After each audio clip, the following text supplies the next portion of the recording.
Hey guys, just Steph here from the future. Just want to give you a quick heads up before we dive in. The last 10 minutes of this episode is going to sound a little different because, of course, the SD card decided to betray us. Classic. So we lost a chunk of the original audio, but don't worry, I have left in and saved as much as we can, so you'll still get the end of the story and it's still well worth the listen. Just wanted to give you a heads up in case you noticed the switch. All right, enjoy the episode. Hello, I'm Steph. And I'm Joel. And welcome to Framed Canvas Cuff and Other Stuffs. Season 2, baby. Woo! We're back. Kenzo is looking very comfortable. He's a little moo cow. Aww. Hello, Joel. Hi. How are ya? I'm so good. Oh, I love this. So great. I woke up fresh as a fucking daisy. I'm amazing. Yeah. Tell us why. Why did you wake up feeling so good? What's your I secret? didn't slam about 10 double vodka cruises last night. Got off the double blacks? No, I've been having low.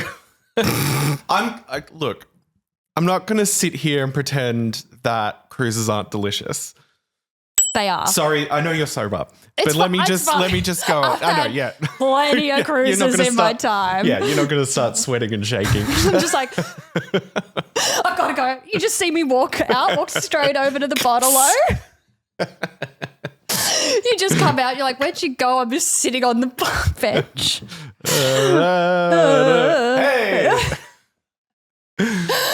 No.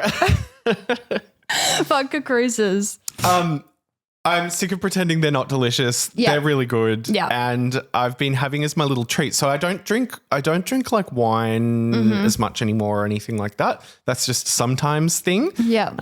But like if I'm feeling like in a bit of an adult mood of a night and I'm just like, I just need a drink, just something to like sip on while I'm cooking or something like that. Now I opt for a low sugar passion fruit cruiser. Oh. And it's divine. It's delicious. I put it in a wine glass So with it doesn't ice. feel like you're just drinking from the bottle. I put it in a wine glass with ice and a little silver straw, and I just sip away. That does sound And I just good. need one can.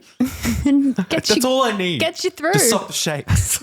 And it's refreshing. Yum. It's good. Delish. Why are we talking about this? I'm fresh. I'm fresh as a daisy. I had a really good dance class last night. I came off it just like running on endorphins. Yeah. And then got home, had a like piping hot shower, and then my body just relaxed, and I just like washed my bed. This is so boring. I washed my bed sheets a couple of days ago. So but it's all fresh. They're all like crisp, and I just got in and I swished my legs around. I was just like, and I was asleep in like 15 minutes. The best. I gotta stop saying so much. Oh, when you start. I've noticed. I say a lot of so, and then I jump into it, and you're just like, God damn it. I've never said before. I don't know why I'm like, You know? I don't know why I'm doing that. You need confirmation from me. It's my little vocal stim where I don't know what my next word's going to be. Yeah, and we haven't gotten to the point where we can just sit in the uncomfortable silence of like, all right, I just need to pause. Just thinking of what I'm going to say. Anytime you don't know what to say today, you just dead stare. Like dead a kid when they're doing a poop in their nappy and they just like, they're walking around and then they just stop. And you're like, are you doing a poo? And they're like, no. And you're like, I know that you are. All right, Joel, what are you recommending this week? Ooh. Sorry, have a sip of your coffee first. No. I'm not biding time. Don't worry. Dead in the eyes. So I was going to be like, I'm going to Beetlejuice tonight, because I am going to Beetlejuice tonight, the musical, which I'm very excited about. But I'll talk about it as my reaction the next time we record. Yep. I'll give you all the piping hot tea opening night. Oh, my gosh. You're going to see all of the Aussie celebs. Yes, your Petty Fleurs, your Rhonda Birchmores, they're all going to be there in their spooky garb. Kate Sobrano will be there. I'd love – do you know who I'd love to see? Who? Who I would fangirl the most out of. Do you watch Gogglebox? I have seen it, but Lee and Keith. Yes, I know exactly. They're real Ocker Aussie. Yeah. Like they're Australia's like mum and dad. Yeah. I would fangirl over there. Lockie saw them once and I was so jealous. Would you go up to them? Would I think I would. say hi? And I think they wouldn't care. Yeah, I think they'd be appreciate really it. nice. Yeah, they're not like too big for this. I'd be like, I feel like you're my television mum and dad. And, They're like, it's okay, Joel, patting your head. all right, love. Yeah. So I'm not talking about Beetlejuice today. I will talk about my new favorite game show that I've been binging. Yep. That's on Channel 9. Deal or no deal? No, it's called The Floor. Yeah. Have you heard about this? Nothing. I won't yammer on about it because it's only interesting to me. I've found out since talking about it with people all week. But essentially it's this new game show it's got little renditions of it around the world. And it's a trivia game show. Yeah. And so there's 81 players and they stand on this grid and they get a box. Yeah. And their box is their chosen topic to talk about. Okay. And it's not a new set of people every single episode. These people are in it until the end. But they do get knocked out if they don't get their trivia questions right. Very Squid Game. Yes. The floor lights up and selects someone at random. And that means they can't do their trivia topic. They have to verse someone in a trivia topic that's next to their square. Oh my God. So there's 4 choices. Yep. And so say my choice would be movie posters, which is what it's going to be when I get on. And my floor lights up. I have to then choose someone around me to verse, and it might be like something like what's in the kitchen drawer. And so I choose the person who does what's in the kitchen drawer. We go up and then images flash up on screen and you go in turns to answer what they are as quick as you can. Oh. And they're as simple as like cheese grater, measuring cups. Yeah. But when you're on the spot, you forget what things are called. you forget what things are You're called. like, helicopter. And you're like, that's just a whisk. And so I beat the person who is doing the kitchen drawers. I get more answers right. I've got more points on my thingy. They go. See, I'm not gendering who knows what's in the kitchen drawer. I didn't need to say that, but now we're thinking about it. And then I get her land. So my square moves into hers. Right. So then you could verse more different people. And then you can verse more different people. And the goal is to get the most land on that big grid. Who's winning at the moment? There's two ladies battling it out at the moment. One of them is 80s blockbusters and the other one is pasta. Wow. They've got the most land, but they inherited that land. Oh, you can inherit land too. Yes. So say I beat Kitchen Drawer Lady. Yep. And I get her land. My topic then becomes Kitchen Drawer. Oh, okay. So you gain... gain their topic. Yeah. As well as or only that topic now? Only that topic now until you take someone else's land and so then you got to get be their very topic. strategic. Yes. And so at the end of each episode, whoever's got the most land at that time wins $10,000. Whoa. If you win at the very end of the season, like you get the most land, you knock everyone out, you get $200,000. They're winning just as much as the Drag Race girls. I know. That is insane. I know. And they film it in the Netherlands. My God. So if you get chosen to be on this show, you get flown out to the Netherlands because it's the same studio, I think, that they use for all the ones around the world. Wow. Because, of course, why would you have more than one studio? I got to get on this show. I'm going to get on. What? So your topic is movie posters? Yeah, I think so.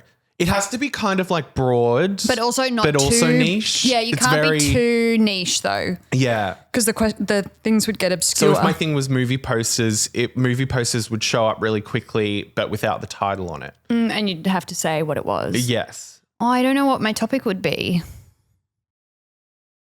It sure wouldn't be art history. Yeah.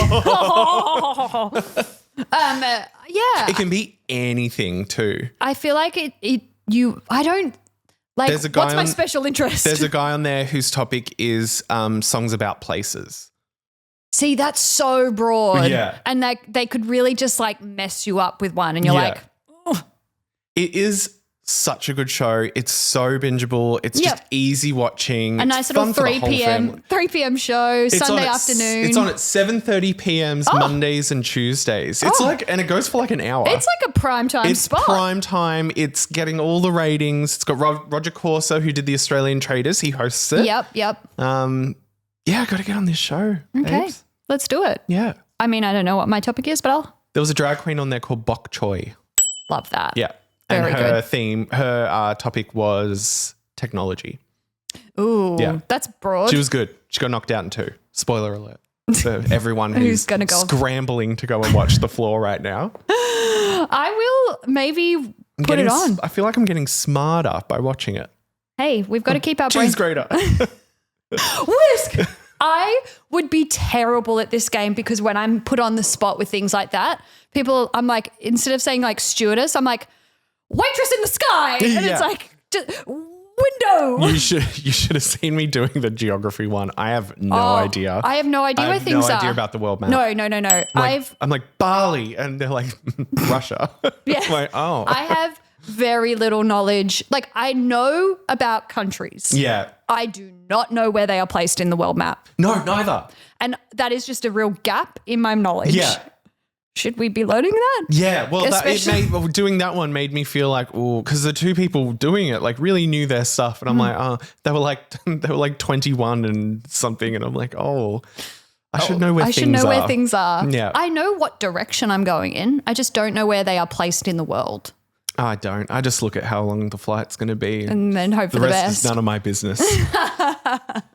Fair enough. Love it. Do you look at the flight map when you are on a plane? Every now and again? Yes. I need to know where I am. I need to know where how long's left. I need to work out how many movies that is, or a TV show or a series. I'm not a good flyer. There's nothing worse than when you're like trying so hard to like not look at it for a long amount of time so you can be surprised at how much time. And then you go and check it again and there's still so much time to go. The worst part... I'm never getting off this plane. I'm never leaving. The worst part is as well for people flying in and out of Australia. Australia's fucking huge. So you're on the plane for so long and you look and you've been on the plane for 5 hours and you're over Darwin. And you're like, I will die on this plane. Yeah. Anyway, plane chat. Well, what's your recommendaciones? Not sure if I've recommended this before, so someone stop me if I have. 4 seasons on Netflix. It's the Tina Fey show. No. Okay. Oh, that's so up your alley. It's so up my alley. Yeah. You know I'm a fan. It's got Coleman Domingo from and he's playing a very beautiful man. Not wearing my hat today. Not wearing your hat, so you'll keep your thoughts to yourself. My thoughts to myself. That hat's been incinerated. It got Someone too much. at work commented about the hat, and I was like, oh no, this is what I was afraid of. He's like, where's your hat, Joel? You're like, shut up. Yeah. Just like all of a sudden there's just like rotten eggs left in her, I assume it's a woman, could be a man, rotten eggs left in her desk. You start pranking her because you're like, shut up, stop listening to the podcast. It's a man. Oh, getting the male audience up. Yeah. No, we've got a few people listening from work. Shout out, guys. Hi. This is what I do on my weekends. Yeah. 4 seasons, Tina Fey. It's got a whole cast of characters. It's got Will Forte in it. It's got Steve Carell in it. And it is 8 episodes and it is it's quite calming, but there's things that happen. It's about these different couples. Every season they go on a trip together, and then in between you don't see what happens. So there's stuff that comes up in each trip and you don't see how it resolves until the next trip. And so you kind of miss this space of time. You're like, oh, this thing's happened. I wonder what the outcome will be once they go on holidays on this next trip. Yeah, okay. And it's easy to watch. Sounds like a more chill, funny White Lotus. Yeah, it is a way more chill. It's got a bit of humor in it, but the depiction of the couples is, I found it like quite, you see yourself in all of these different couples. I hate it when that happens. Yeah, I was like, one of our mates said, oh, that Tina Fey character was so annoying. I was like, I'm the Tina Fey character. I'm her in the relationship. But yeah, it's really good. Highly recommend. Easy to watch. And you'll probably see your relationship in there and start questioning yourself a little bit. Ding, ding, ding. Yeah. Very nice. So that's my recommendation. Great. Short and sweet. All right. Yeah, it's getting like chilly and stuff like that now. So we're rugging up and watching a lot of TV, I guess. Yeah. And there's good got the TV. game shows. You got your Tina Fey. Yeah. Bring it Thrilling on. stuff. Thrilling for our audience. Let us know. Do you actually go and listen or watch these recommendations? Don't tell us. No, I think that's fine. Joel's Or getting just lie to us. Joel's getting triggered in the comments. Can't handle it. This week's episode. Now, you'll have to excuse me because the time when I wrote this episode was back when we were talking about the conclave and Katy Perry going to space. Yeah. That's still pretty fresh in my mind, though. That's how long I've been sitting on this episode We're not talking for. about Katy again, are No, we? God, Oh, no. thank God. We can't do No, 3 she's- episodes on yeah. her. We need to We lay need off to Katy. leave her be Just for a leave her bit. be. Let her do We'll her talk- concerts. Yeah, she's fine. Yeah, Whatever. she's right. We've forgotten about it.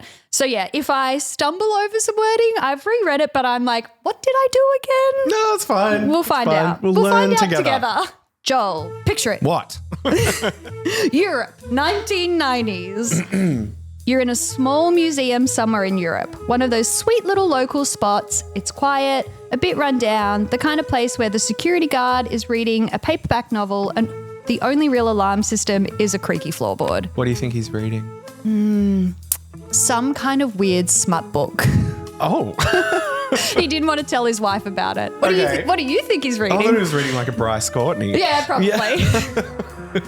That's probably I more. don't know, some kind of weird smut book. Freak. Freaky little security guard. Now, picture this. Someone walks in, a young guy, polite, nothing flashy. He smiles, takes a little look around, maybe even makes small talk with the guard. And by the time he walks out, something is missing. But there's no smashed glass. His book. His book, his Bryce Courtney. Or was it the weird It smut? was a smut book. No smashed glass, no alarms blaring. Something is just gone. Over the next few years, museums all across Europe will start to notice little gaps. An empty space where a silver chalice used to be, a missing painting that nobody noticed was gone for weeks. Maybe sometimes months these things go by with no one noticing. The weirdest part is, whoever's doing this isn't touching the big ticket items. There's no Picassos, no Rembrandts, just these beautiful lesser known works. Objects small enough to slip into a coat pocket or hide in a handbag. That's how you do it, folks. Just the little Play things. the long game. Yeah. So Joel, if you were to steal art, would you go for the famous stuff or would you go for the blend in little things, just taking that might not make you too much money? Blend in little things, but then accumulate. I'll do exactly what this person's doing. Well, you're about to hear little, all... little trinkets, little things I Things just slip into my Burberry trench. Yeah, that's exactly how I picture what he's wearing. Yeah. So whoever's behind it, they're not in it for the money. But before we get ahead of ourselves, let's go back I'm in it to for the money. You're in it for the money. Yeah. I hate to break it to you, this guy is definitely not. I couldn't do the big pieces because I'm like, A, that's way too stressful, and B, like I respect these pieces of art. Not to say that I don't respect the little How dare you trinkety say that things. about my chalice? Yes. Today, we're telling the story of one of the most prolific art thieves of all time, a man who's stolen estimated 239 works from museums right under their noses. When's a woman going to start stealing some art? Women are busy. Women are busy. You know what? They're having babies. They're making art. Yeah. They're going to work. They're doing the housework. They're doing everything. We're lucky to be living in it. She's going to come up every episode I from know. now on. All right. Well, Men are at it again, being absolute pigs. tell me a man who's not. So it wasn't about getting rich. It was about love. Or at least that's what he says. Aww. So let's start back at the beginning. It's the hyphens on the name. It looks like it should be Stephanie, but it's obviously Stefan. But it just the way it's spelt with the intonation in my mind, I instantly go Stephanie because I've just mixed all the letters together. You know when you get that thing. So if I say Gwen Stefani. Gwen Stefani. If I say it, I apologize. Stefan Brittweiser doesn't look like your typical criminal. He's not flashy. He doesn't have a cool getaway car or an Ocean's 11 style crew backing him up. Honestly, if you saw him at a cafe, you'd probably assume he was someone's slightly awkward cousin. maybe a waiter. Specific. Yeah, I know. Just setting the scene for you, Joel. I reckon we've all got an awkward cousin. Yeah, I might. And if you don't, you're the awkward cousin. I was going to say, I think I might be. Maybe a waiter who knows a little too much about 18th century still lifes. And actually, you wouldn't be far off. Brett Weiser was born in France, which means it's probably I'm pronouncing all of his name wrong. So apologies to Mr. Brett. It's probably like Brett Weiser. No, you're not French. It's fine. We're doing the best we can. It's like when someone goes to France for 2 weeks, like when you're young and they come back. How you say baguette? Oh, God. When I lived in America and I met up with other Australians who'd been living there just that little bit longer than me and they'd be like rounding out their R's. I'd be like, oh, please. We all know deep. I prefer put the Australian. I don't know. I just kept saying pizza and I just couldn't. I'm like, shut up. Don't be that guy. Don't be that guy. Doing it on purpose. Yeah, we know. You're not more cultured because you're saying pizza. How do you say wine? Pourquoi? I'm frying. You see? You see? Ratatouille. So, born in France, right near the Swiss and German borders, into what you could call an art-adjacent family. His dad was a serious art collector, but also Stefan would later describe as a violent alcoholic. After his parents divorced, his dad walked out of the house with two things, the family's art collection and most of the money. Dad. So little Stefan grows up surrounded by the kind of mess and violence and instability that kind of is that crucial time in their lives, you know, when someone's growing up. So it's all going to be taken on board by little Stefan and he's really going to carry it with him into adulthood. No. I know. But because he was taught at a young age how to appreciate things like art and like artifacts and things like that through his dad, he kind of has this kind of appreciation for the art world, even though he's not fully in it. Yeah. So instead of playing outside with other kids, Stefan is obsessing over art. So when his dad leaves, he kind of doubles down into this art world and becomes obsessed with art. It's almost like, I can prove to my daddy that I'm worth it kind of thing, which is sad. But so he spends hours flipping through books, studying the details of paintings and learning about precious objects. But here's the thing, passion alone doesn't pay the bills. So Stefan, he finishes high schools. He doesn't really have a big plan of what he's going to do, but he starts to, you know, work at the local cafe. He's on his gap year. Yes. You know, he goes to the flea market and he picks up little pieces of art where he can afford them. Just a little hipster, isn't he? Yeah, he is a typical hipster. He's a 1990s hipster. And then... he lands a short-term gig as a museum guard in a tiny local gallery. Like he's there for like, let's say it's a summer job. Yes. What do you think he does on his last day at the job at the gallery? Takes a little memento with him. Yeah, what memento? Can you just wild guess? What do you think he's taking? A little chalice. Oh, almost. He takes a belt buckle. Oh, okay. I know. So it's not belt buckle. I know. It's not just Is that in the museum? I don't know. I wonder what the significance was. Probably one of those things where it's like we don't understand the significance, but it's like the original thing that like someone wore and you're like, why? Jesus's belt buckle. Just couldn't get enough of them. He was a belt buckle collector. So it's not just any belt buckle. It's there we go. It's a 5th century belt buckle. So it's ancient, it's valuable, it's sitting there just a little too close to a guy who's been quietly watching and learning exactly how bad the security is. It's not flashy or high stakes.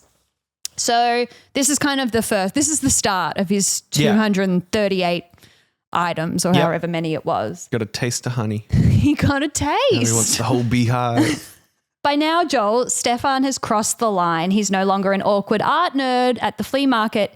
He's technically an art thief. He's a thief. Yep. He did it. He did the damn thing. He did the damn thing. So he then gets a girlfriend. Good on him. And her name is, many apologies, Anne Catherine Klein-Klaus. Yeah, that sounds right. Klein-Klaus. She's a nurse by day and a partner in crime by night. Cool. The two Klein Klaus. Klein Klaus. Yeah.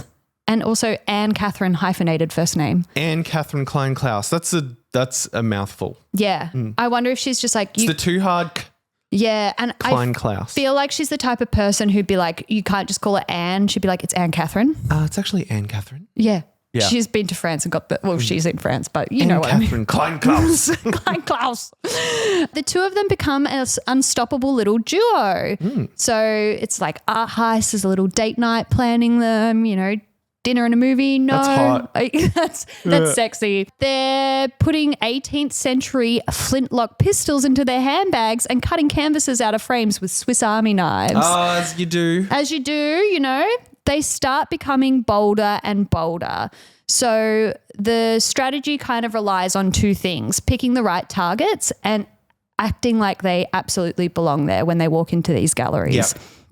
So Which they would look like, because they'd look like hipstery art nerds. And it's not like they're walking into like the Louvre or the Met or like even but they're still taking like relatively like low stakes kind of things. Yeah, that you'd be like, oh, I've seen that before in or a like, tiny wasn't something there before? Yeah. Oh, maybe not. Maybe not. Who knows? They don't do like smash and grabs. They just do small regional museums and kind of places where it's like there's a tiny town, one museum that houses a few things and that's it. Security is minimal, visitor count is low, and it's kind of like a Wednesday afternoon. The security guard's like probably just someone who's retired, who's volunteering. They don't show up with like elaborate tools or fancy tech. They kind of just go in with literally maybe a Swiss Army knife, a screwdriver in their pockets. Anne's got a bag filled with bits and pieces. Yeah. But honestly, it is so simple. They usually, kind of stake out they go into the museum, have a chat. Like they're not trying to hide who they are, their identities. They're very open, and then they just kind of take something out of a cabinet and then walk out, get in their car. There's a theme with a lot of these like art thieves that when they meet a partner, the partner's kind of like all in on it straight away. They're always just like, yeah, let's fucking do it.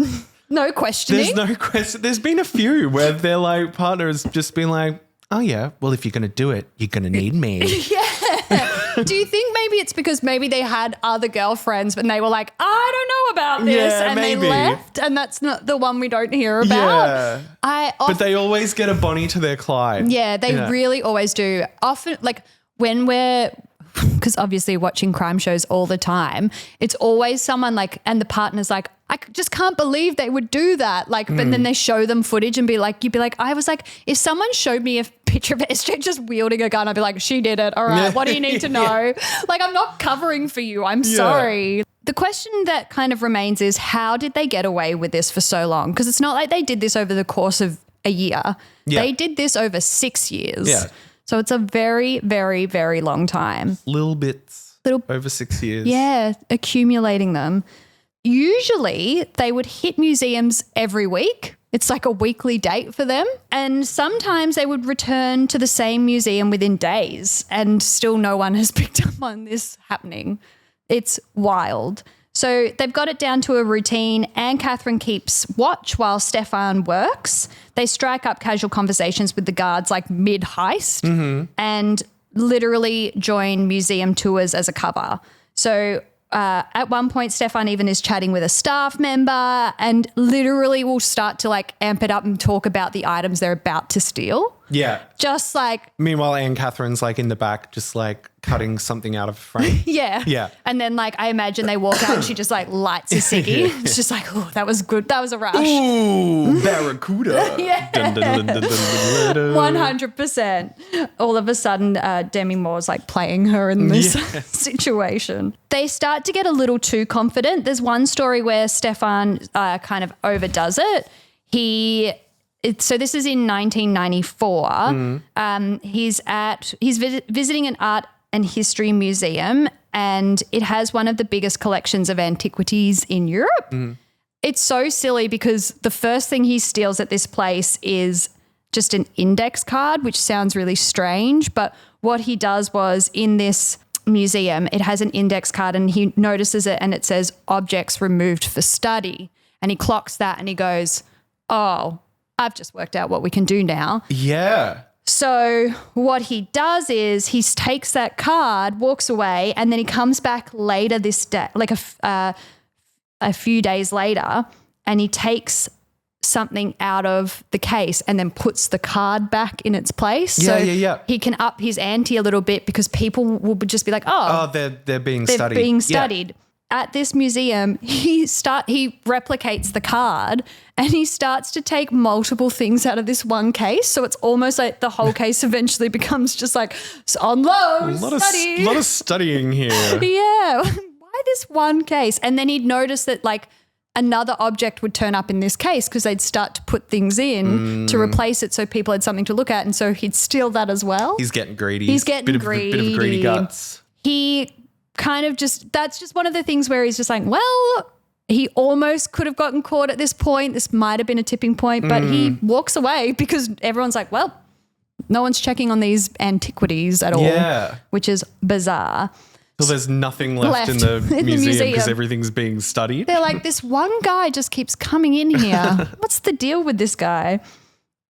When he's taking these things out of this case, though, he accidentally realizes that he forgot to put the lid of the case back on at one point. Clive, he doesn't just leave it. Like it's so anyone else who has taken all of these things would have gone, I've forgotten the case off the lid. Oh, well, someone will clock it, but I'll be long gone by then. Yeah. Nah, he doesn't do that. He gets Anne Catherine to like run back into the museum, cause a disturbance being like, I lost my earring. Can you help me?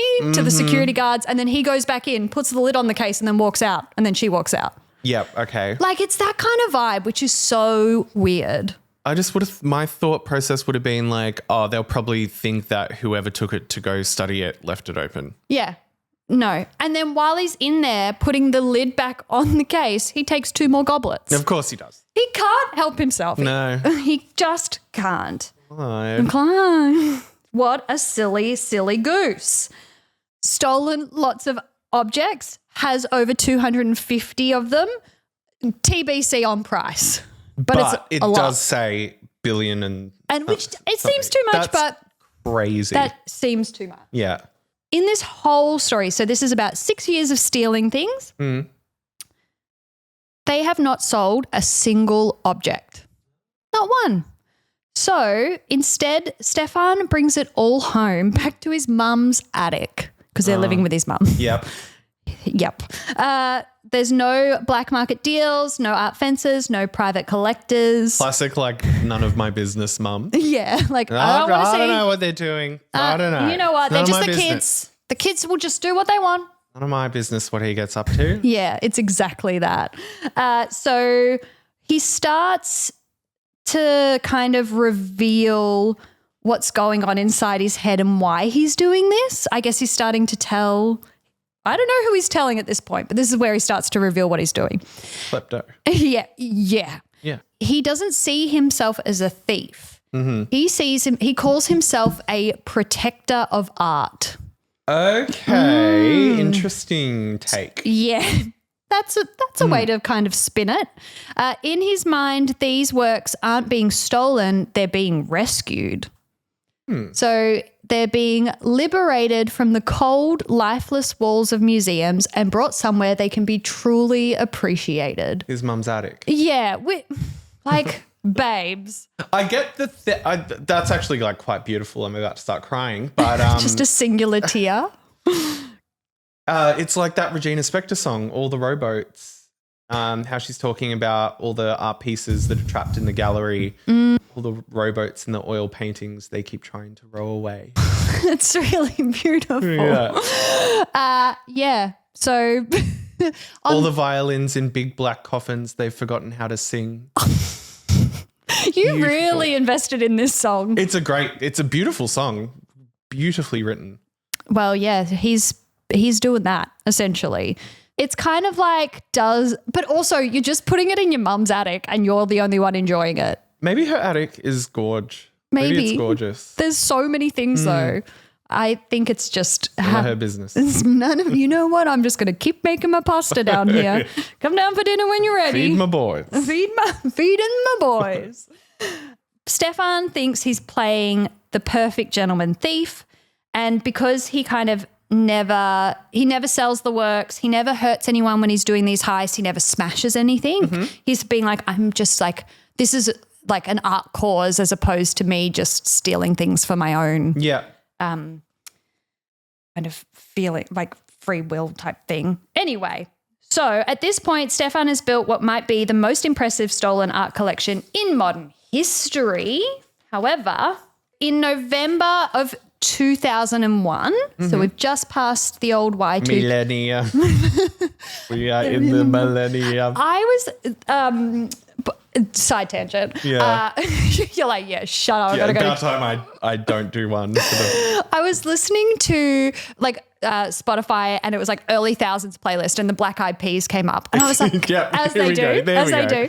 Oh, well, I was wondering when we were going to work them into the episode. As a Peabody, I feel like it's my duty to bring them up, and I was thinking, like, do you think will.i.am is losing his mind at the moment with all of this AI stuff, like loving it? Oh, absolutely. He was so in the future in his music, and now he's in that future he was dreaming about. Yes, I agree. But he's gone in the wrong direction. So a lot of people right now, like the trend is like millennium futurism, but they're going back to like the old sounds of the early 2000s. Yeah. Whereas I think will.i.am would be veering more towards like space. Yeah, and the now future. Does that make sense? I think so. I was just listening to it and I was like, he must be loving technology right now. What's he doing now though? Boom, boom, boom. Gotta get that. It was that song. Gotta get cat. And I was like, we really listen to these songs a lot. They're great. They're great. All right. November 2001. So it's the Richard Wagner Museum. It's a pretty little spot dedicated to the composer and sitting right on the edge of a lake. So it's a gorgeous setting. Inside is a 16th century bugle on display. What's a bugle? A bugle is like that tiny little, it's like a trumpet without pretty bits. Oh, it's the it's the twirly one with the thing, and they I think when they're going to war or they're about to charge or something like that, it's the one that they do. Another side tangent. Do you remember when we used to go out? Oh my God, yes. And they used to play at midnight. I was talking about this not long ago. We couldn't do that now. No. You can say it. Like they would play like the Anzac, what's it called? So Last Post? Yeah, Anzac Day long weekend back in our hometown, the night of the long weekend. Going into... The DJ would play like a DJ remix of the Last Post. It would be like... I remember being like, they're not seriously doing this, right? It is insane. Yeah. That is I don't think the diggers had that in mind. Everyone's literally white girl wasted. I remember being at that time like, this is a bit off. This is not very tasteful. Right. And I was a piece of shit back then. So if I'm there going like, oh, I don't know about this. Oh, God. God. Jesus. T-Mark. I'm doxing him. Oh, my God. We'll cut that. We'll bleep that name out. No, I don't care. You know what? You did it. I don't care. The bugle is there. Stefan loves it. Snatches it. Yep. But this time, someone notices. So, at first it doesn't seem like a big deal. It's just one piece, one theft. But they started to think... So, the police start to look into it, the local police. And they go, all right, maybe it's not just this bugle. Maybe there's other things this thief has stolen. Yeah. Maybe just the tip of the iceberg. You think? I got news for you. There's a bit going on. So he saw it happen? Well, no, I think Or he just noticed? the museum reported it. Okay. Because they realised straight away. Yeah. And I think the bugle was a bit more important than Stefan realised. The security might have been a bit better at this Museum. what's his name, museum? Richard Wagner. Richard Wagner. And it's 2001. 2001, cameras are starting to appear. So this detective looks into it and goes, hang on, we got something. Yeah. So then he gets arrested. And this is kind of where he makes a bit of a mistake because he's like, yeah, I took the bugle, And then he, unprompted, he just starts listing every single thing he's stolen. Like, so he's arrested, and I believe they just arrest him for the bugle. They're like, that's all we can get you on, kind of vibes. But when he's in the box, he starts just going, like, it's like he's got photographic memory, and he's like, and then I did this, and then I stole this, and then I took this, and he just starts listing. I think that lowers his sentence as well once you start, like... Oh, if well, if you're, what's the word? If you cooperate... Yeah. I think that's when, you can... That's when you... can maybe lower your sentence, so maybe he had that in mind? Yeah. Or maybe he's just a bit peculiar. I think it might be a bit more on, like, I think maybe he was maybe bragging or like... Okay. Like, it's almost like he's like, finally someone's got me and I could tell them all about what I've done. Okay. Maybe, but also, like, he had the opportunity to kind of just take the fall for this one piece. And if he'd done that, it would be like, no problem. Really? But then if they get him for this one piece, they might go, looking for more things, or his mum might spill the beans, or like the girlfriend or something like that. And then if he's already in trouble for this bugle, and then they find all this other stuff, he could get like life or something. I mean, I'm no Aaron Brockovich, but that's how I feel the system works. Right? Called boobs, Ed. Oh. I've never seen that movie. All I know is that quote. That one quote. Yeah. The police go, all right, we've got something here. So they go to the mum's house. Now, this is where it kind of gets a little bit sad because the police roll up expecting to find the attic stacked with priceless art. But when they get there, the attic is completely empty. So Stefan's mother is just kind of in my mind. Hard rubbish. She's just she did a clean. So in my mind, she's just sitting in the kitchen. So dirty. Yeah. So she tells them as they walk in, she's destroyed it all. Oh, Mum, no. No. She's burned the paintings and she's tossed the sculptures, chalices, and artifacts into the canal. Mum, no. That goes against everything Clyde was doing in the first place. Oh. They weren't safer in her attic after all. After all that. So she says it's because she was angry at her son for what he had done. She finally found out and she was like, you little so-and-so. I think maybe she was just trying to protect her son and was covering. Panicked. Yeah, but she didn't think this one through too well. No. Some of the officers suspected that she wasn't as clueless as once thought, and she was cleaning up after a kid and knew what he was doing the whole time. Allegedly, I've put a big allegedly in this. And when she realized that he'd been arrested and it started to crash down around her, she was like, all right, what am I going to do? All right, quick, burn the paintings. Then there's no That's what I think she did. And then ran to the canal and just went, yeah, that's what I think she did. But in turn, that would have annoyed Clyde. Like, So Stefan is obviously arrested, and then Muriel. Oh my god, I've been calling him Clyde. His last name is Clyde something. Oh, okay, cool. His last name is like Kleinklaus or something. I had Bonnie and Clyde stuck in my head. So you know what? People will understand. Okay, people will get it. There is pictures of the police fishing out all of these sculptures and chalices from the canal. They try and get as many as they can, and more than about 100 pieces are retrieved from the blood. So they at least get 100 back. Half back of what he originally had. Yeah. And then there's a lot of works that are just still unaccounted for. Well, let's get your scuba gear on, Steph. We've got a canal to go look at. Could you imagine? I would have been, if someone said to me, like, oh, there's all of these artifacts in the world, like, I'm going to go fishing. You don't say. A little flashlight diving to it. That is our oxygen tanks. These aren't just like lost objects, they're lost pieces of history. They're burned, they're destroyed, and in this kind of weird blend of obsession, it kind of is bizarre that that's kind of how it ended. Like, he was so into protecting the art and none of it was protected. Yeah. So when the case finally goes to court, the whole thing is a bit of a media circus. They paint Stefan as a narcissistic, egotistical person who is completely, like, disconnected from what he's actually done and the damage he's caused. So his defense is, like, more so like, I didn't do this for the money. It was all about the love of the art, all that kind of thing. So, yeah, it's interesting that his defense was more emotional, whereas theirs was like, he's a narcissist, he's a kleptomaniac game.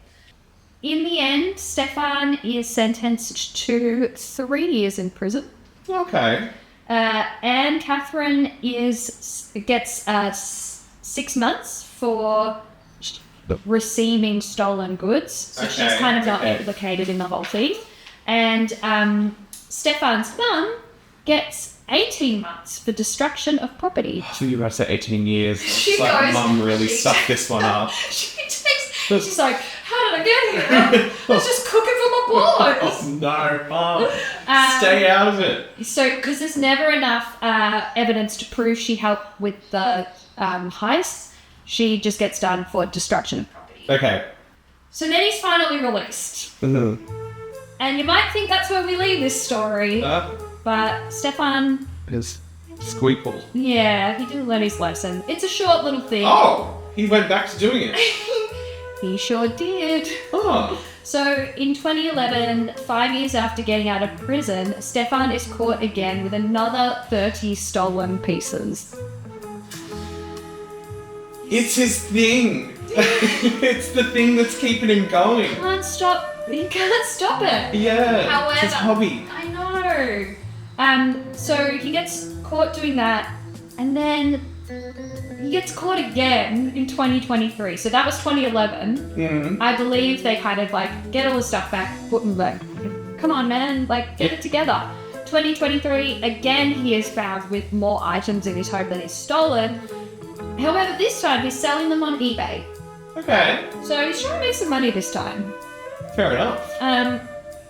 So I believe he is still in his mum's home as well at this point, and they raid her house again. She's just like, oh, come on. Yeah. They find more stolen art plus 163,000 euros of cash hidden in baskets around the house. So he's clearly selling these antiquities off this time. Yeah, he's got something maybe a bit up in his head. That's not. It's got a screw or two loose. I think. I think he's really just like, if they were to diagnose him, not to diagnose him, I think he is just kleptomania. He's Which is real. It's a real it's a thing. real disease. And when he can't do it because he's in jail, he's like, well, I've got nothing to live for. Exactly. So So he needs to do it. he needs to steal. Yeah. So Stefan today is under house arrest, and he wears an ankle monitor. He'll be on, I guess they'll keep him in the system until he's 60 years old in 2031. Might have written a book about it and his time stealing and factory. But yeah, that is the story of Stefan. Does There's seem a bit narcissistic as well. Yeah. There's no word. He wrote a book about it. There's no word on what Anne Catherine went on to do. I think she might Well, have she started a band called Amel and the Sniffers. smashed touring the world. Hello. Hello, duh. And yeah, the question kind of is, do we think that Stefan is just a hopeless romantic? Do we think there is some, mental health issues going on? Well, definitely. There's some mental health issues. I think in his mind, he's the star of his own film.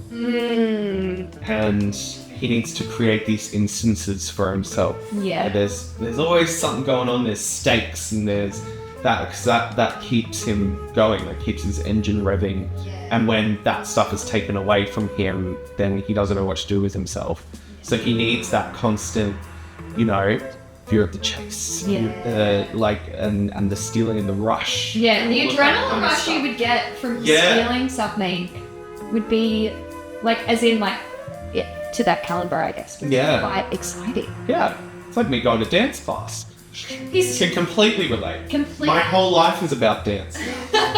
Dance. I need to dance. Dance like nobody's Yeah. watching. So yeah, that's Stefan's story. That was really fascinating, and I'm so glad we're doing like it's kind of the more nowish. It's a modern one. Modern one. And Yeah, it's not we're not back in cobblestone days where Right. this is happening. This is happening right He's alive. now. He's in his house right now. His mum is probably still alive. Well, she is still alive. Yeah. Potting around. Wandering around saying, I'm just going to feed my boys. Yeah. But yeah, that is the story of Stefan. That is his time. Good job, Stefan. Well, He did. good job on providing us with a great topic. Yeah. Story. And you know what? Thank you for not hurting people physically. Yeah. No, you didn't hurt people. That's the thing. It's A lot of these art crimes, like no one. Well, sometimes. Sometimes. But at the moment, a lot of the ones, it's always so it's always a bit lighter when someone's not hurting someone. yeah, You know. just a bit of art history going missing. But I mean, who wants that 5th century belt buckle? Yeah. Well, we need to go get our scuba license because I think we need to pay a visit to that river. There's Yeah, there's got to be still something. $100,000 worth of things down there. See you, Joel. Alright, well, as always, follow us on all of the socials, Instagram and TikTok and YouTube. Come over to YouTube and subscribe so we can, I don't know, get the Look at word out. us. We want to feel your eyes on us. Yep, leave us a lovely comment on the next video that you see and leave us a review, please. Please. Have a great week. That's your. And you know what, guys? I hope you have a great week. As do I. And we'll see you on the next one. Love always, Joel and Steph. Goodbye.